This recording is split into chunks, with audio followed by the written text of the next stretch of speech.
May it please the Court, Your Honour, my name is Avalon Kelly-Austin and I appear today on behalf of my client, Mr Johnny Wishbone.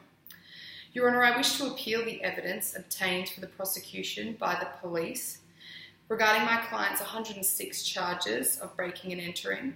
I submit that it be deemed inadmissible due to breaches pertaining to the Police Powers and Responsibilities Act 2000 Queensland and the Police Powers and Responsibilities Regulation 2012 Queensland. The facts of this case, Your Honour, are as follows. My client, Johnny Wishbone, is a 14-year-old Torres Strait Islander born on the 29th of June 2000. On the 23rd of June 2016 at approximately 1:23pm, Mr Wishbone was arrested for break and entering and stealing by two undercover police officers.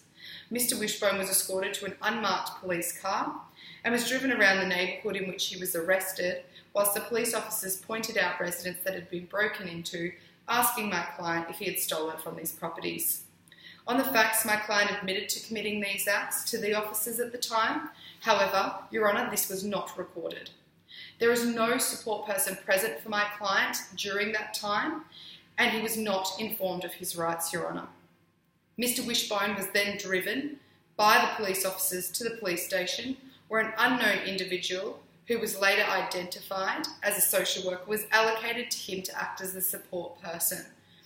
This person was with Mr Wishbone for a short period of time prior to his formal interview and simply informed him that he needed to tell the truth.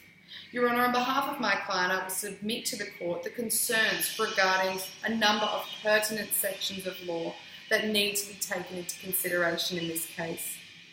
Section 5 of the Police Powers and Responsibilities Act, subsection E, to ensure fairness to and protect the rights of persons against whom police officers exercise power under this Act. Your Honour, my client's rights have not been protected and the police officers have failed to ensure this area of the Act. My client was not advised of his right to silence, his parents were not informed of his whereabouts, nor was he allocated or consented to being provided with legal aid. Your Honour, I will further extrapolate on these issues. Section 26 of the Police Powers and Responsibilities Regulation, cautioning relevant persons about the right to silence. Section 1, a police officer must caution a relevant person about the person's right to silence in a way substantially complying with the following. Before I ask you any questions, I must tell you that you have the right to remain silent. This means you do not have to say anything, answer any questions, or make any statement unless you wish to do so. However, if you do say something or make a statement, it may be later used as evidence. Do you understand? Your Honour, when reviewing the police records, both in the car and during the police interview, my client was not informed of his right to silence. He was asked when picking out certain houses whether he had broken into these houses, and prior to this he was not informed that he did have the right to remain silent. Your Honour, I would like to argue that this section has been breached. Section 392 of the Police Powers and Responsibilities Act, Section 1, a police officer who arrests a child must promptly advise the persons mentioned in subsection 3 of the arrest and whereabouts of the child. Subsection 3, the people included are a parent of the child or a chief executive. Your Honour, on the facts and when reviewing the police records, as well as what my client informs me, unfortunately, his parents were not informed of the situation, nor was a chief executive. Your Honour, my client is a child at 14 years of age. This is a breach of this area of law. Section 421 of the Police Powers and Responsibilities Act. Section 2, the officer must not question the child. Before questioning starts, the officer has, if practicable, allowed the child to speak to a support person chosen by the child in circumstances in which the conversation will not be overheard. Your Honour, my client was not provided a support person when he was interviewed in the car. When he was interviewed at the police station, he was provided a support person in which he was allocated. He did not select this person, and this person was not of Torres Strait Islander background. Your Honour, the police did leave the room. However, there is no evidence to prove that my client had privacy from not being overheard when talking to his support person.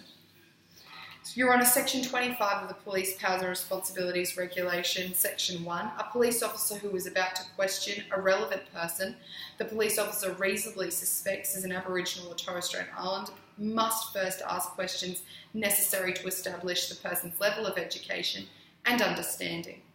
Your Honour, once again, we're reviewing the police records. I cannot see any evidence that my client's educational level of understanding were confirmed, and he simply was answering yes to questions when asked. Your Honour, his level of understanding is pertinent to this case, and I believe that this section has been breached.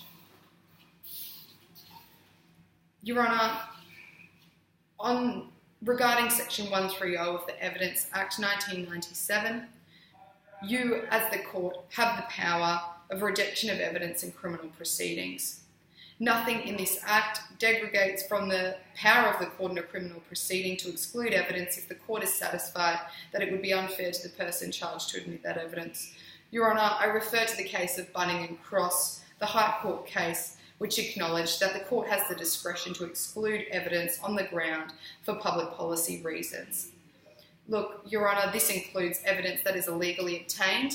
I believe in these circumstances the evidence of my client's confession was illegally obtained. He was unaware of his rights. Your Honour, his level of understanding has not been established.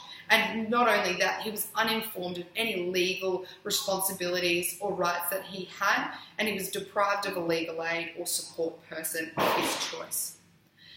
Your Honour, I am asking that the court exercise their right to discretion. I would like to enter a not guilty plea on behalf of my client, proceeding forward. Furthermore, Your Honour, I request that the evidence discussed be deemed inadmissible and that the court exercises its power of discretion in this matter. Thank you, Your Honour.